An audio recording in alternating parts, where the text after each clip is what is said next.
Documentos provam que o governo Lula sabia de todo o risco dos incêndios acontecerem nessa época do ano, recebeu diversos documentos, diversos alertas, diversas notas técnicas em relação à seca, em relação ao risco dos incêndios florestais e ainda assim não fez absolutamente nada. Nem ele, nem a sua ministra Marina Silva, que aliás há uma promessa há muito tempo de que seria estabelecida uma autoridade climática, para lidar com as mudanças climáticas, e até agora isso só ficou no discurso, isso só ficou na conversa. Ao mesmo tempo, quero aproveitar para fazer o questionamento: onde estão todos os artistas globais, inclusive artistas internacionais? Onde está Greta Thunberg?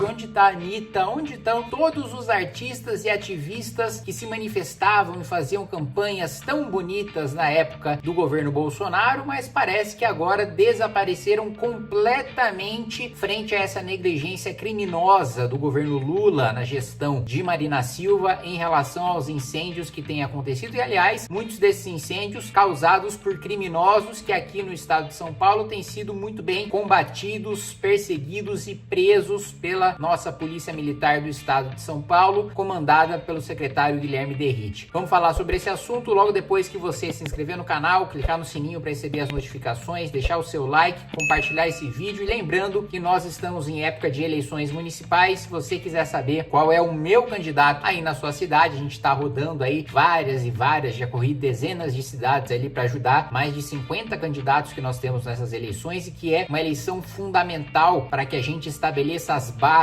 os alicerces, para que a gente tenha uma bela bancada de deputados federais eleitos pelo Movimento Brasil Livre em 2026. Para isso, a gente precisa eleger os vereadores para a gente finalmente levar em frente e colocar nos trilhos o nosso sonho de ver esse país um dia se transformar num país sério, e não nessa piada em que os governantes ignoram absolutamente os alertas, notas técnicas, tudo aquilo, todas as evidências e todas as políticas públicas que eles deveriam implementar e efetivar, e deixam de fazer por pura incompetência, também muitas vezes até por má fé. Vamos lá. Para rapidinho, se você tá assistindo o canal do Kim, provavelmente também você vai gostar do meu trabalho. Se você ainda não me conhece, me siga nas redes sociais, Amanda Vettorazzo.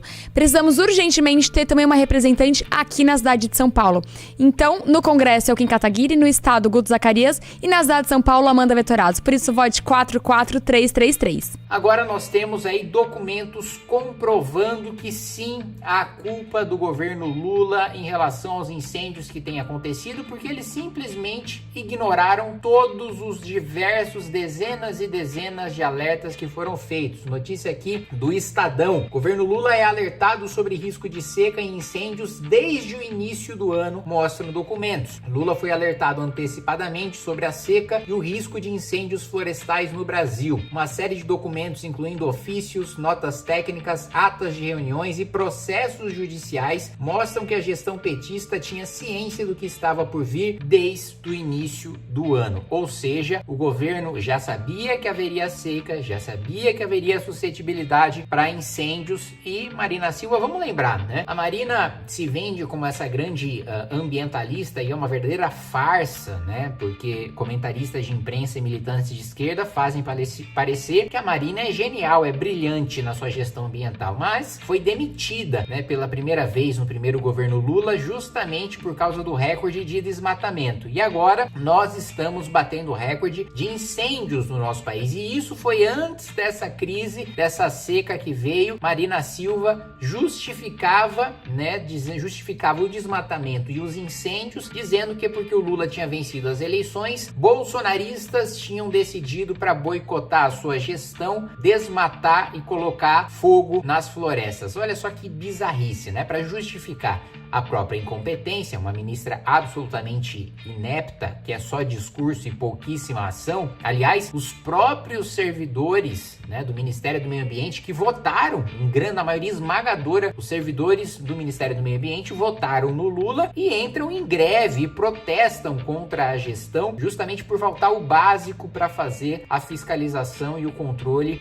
em relação a crimes ambientais. E agora a gente vê também a Marina Silva dando entrevista falando em aumento de pena. Engraçado, né? Todas as vezes, inclusive quando eu apresentei um projeto de aumento de pena de furto, roubo e receptação no plenário da Câmara dos Deputados, qual que era o discurso? Tem muita gente presa, encarceramento em massa, aumentar a pena não adianta, tem que investir só na educação, temos que usar livros, não temos que usar armas. Pois é, se aumentar a pena não adianta pra nada, não adianta pra nenhum crime, né? Não faz sentido aumentar a pena para um crime adiantar, porque o sujeito fica com receio de pegar mais tempo de cadeia, e não adiantar para outro crime, né? Ou aumentar a pena funciona, ou aumentar a pena não funciona. Se não funciona, não funciona para crime nenhum. Então, como você quer defender aumento de pena para aqueles que causam incêndios criminosos? Mas, já que você tá com essa mudança de espírito aí, né, com essa mudança de lado, de posicionamento ideológico, existe um projeto meu, em que eu já coletei 257 assinaturas de deputados para tramitar em regime de urgência o aumento da pena para quem causa incêndio, né? Então, vocês passem por cima desse discurso hipócrita de vocês de encarceramento em massa, de que aumento de pena não existe. Aproveite meu projeto, né? Eu estou oferecendo a Marina Silva, estou oferecendo, fazendo o favor, né, ao governo Lula de fazer o trabalho que deveria ter sido feito por vocês. Estudei a legislação ambiental,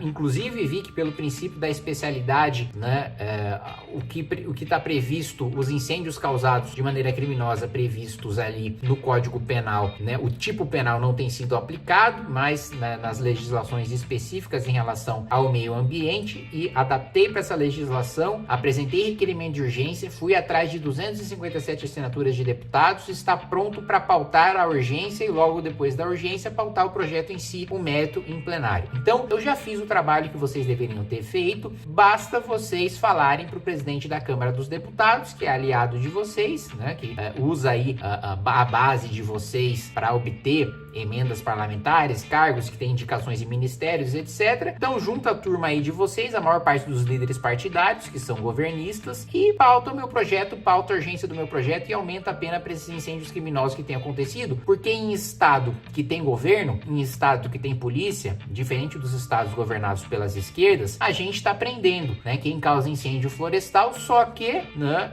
logo depois o sujeito está solto porque a pena é uma piada, a pena é baixíssima. Então, a gente está vendo mais uma vez como cai a farsa, como cai uma máscara da hipocrisia das esquerdas, que não se escandalizam com problemas relacionados ao meio ambiente quando a gestão é deles. Quando eles estão com poder para resolver um problema que eles tanto dizem que tem a solução e que se preocupam com o problema, cadê a solução? Cadê a Marina Silva? Cadê o Lula resolvendo o problema? Né?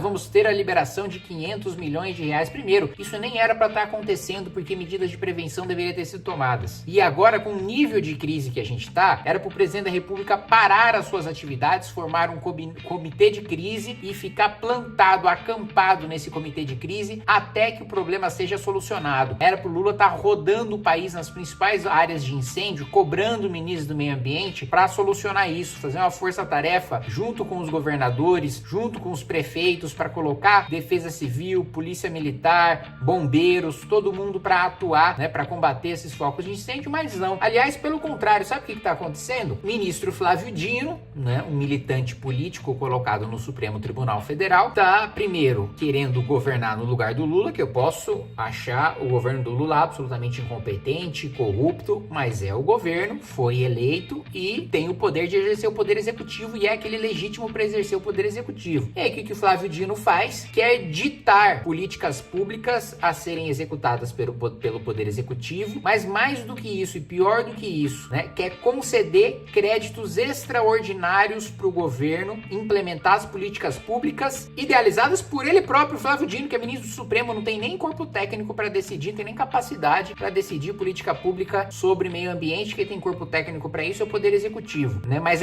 isso é muito grave, porque é óbvio que em situações excepcionais você precisa liberar créditos extraordinários que não estavam previstos no orçamento para o governo solucionar a urgência. Aconteceu uma urgência, que na verdade nesse caso nem deveria ser uma urgência, porque você já está sabendo aí desde o início do ano que iria acontecer, então você devia ter se planejado. Mas muito bem, não se planejou, vai ter que liberar crédito extraordinário? A nossa Constituição já prevê a figura do crédito extraordinário, o Congresso Nacional libera esse crédito, mas não. Flávio Dino, ele próprio, com uma canetada, quer usurpar o poder executivo e ele próprio próprio decidir qual que é a política pública que vai ser adotada, qual que é o contingente de homens que vai ser mobilizado, e ao mesmo tempo ele libera o crédito extraordinário. E aí, né, os nossos santos de toga vão falar, ah, não, mas é porque o executivo não faz nada, o legislativo não faz nada, então é uma urgência, nós temos que liberar para essa urgência via Supremo Tribunal Federal. Não, mesmo em urgência e emergência tem lei, tem Constituição, não rasga-se a Constituição em nome de uma urgência, de uma emergência, porque a própria Constituição já prevê essas hipóteses e já tem os mecanismos adequados para a gente lidar com essa situação. O Congresso Nacional tem todo o poder, inclusive agora, né, que o Lira tem poderes imperiais desde a pandemia, né, que ele decide se o deputado precisa estar em Brasília ou se ele pode votar do celular, convoca todo mundo para votar do celular, né, e em 5 minutos, por unanimidade, se aprova crédito extraordinário, né, para o governo fazer o enfrentamento à urgência. Mas não, vem uma canetada do ministro do Supremo Tribunal Federal e tá tudo certo. E o Senado não faz absolutamente nada. Aí vem um monte de bobo, né, um monte de pobre coitado, que mobilizado por uma militância radicalizada bolsonarista, né, fala,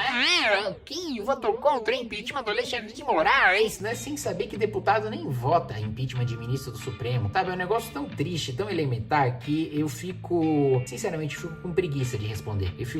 Eu sei que eu deveria, né, responder mais, me dirigir mais a essas pessoas, porque é um número grande de pessoas, e eu não me lembro de quem é a frase, né, mas que dizia que os tolos, os imbecis, né, iam ganhar, não por causa da sua capacidade, mas pelo número, porque eles são maioria, né? Eu sei que eu deveria responder mais, mas é assim, um negócio tão básico, tão elementar, que me dá preguiça esse tipo de coisa, né? Aí eu vou lá, voto 5 e trabalho para aprovar 5 projetos que limitam os poderes do Supremo Tribunal Federal na Comissão de Constituição e Justiça, enquanto tem um monte de deputado aí que discursa muito contra o Supremo, mas na hora de dar o voto some, né? Desaparece, mas o eleitor não vê isso, não sabe nem como é que checa o voto do deputado na Câmara. E aí eu fico como o vilão que não tá enfrentando abusos do Supremo Tribunal Federal, quando faço isso desde antes de ter mandato, como militante político já fazia, não tinha nenhum receio de fazer e continuo não tendo. Enfim, gente, mais uma vez a gente vê que não há nenhum tipo de preocupação por parte da esquerda em relação ao meio ambiente. Eles só querem utilizar tragédias, problemas ambientais para atacar governos dos quais eles discordam. Quando acontece, né, uma tragédia ambiental que poderia ter sido impedida, previsível,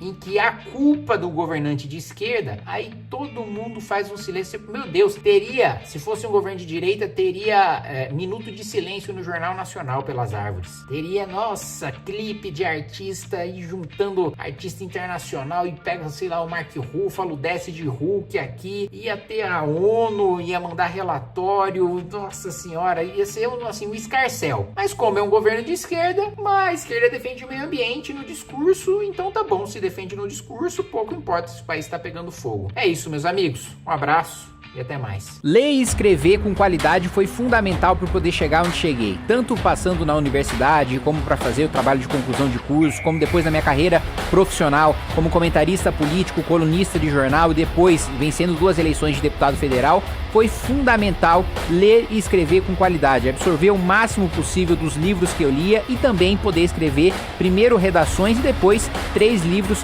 já publicados, todos eles muito bem vendidos. Se você também quer fazer parte desse time das pessoas que possuem a habilidade de ler, de escrever, de absorver aquilo que estão lendo, de conseguir passar suas ideias com clareza e com qualidade, a gente está agora com o curso Os Segredos da Escrita. Se você se interessou, é só você clicar no link da descrição do vídeo.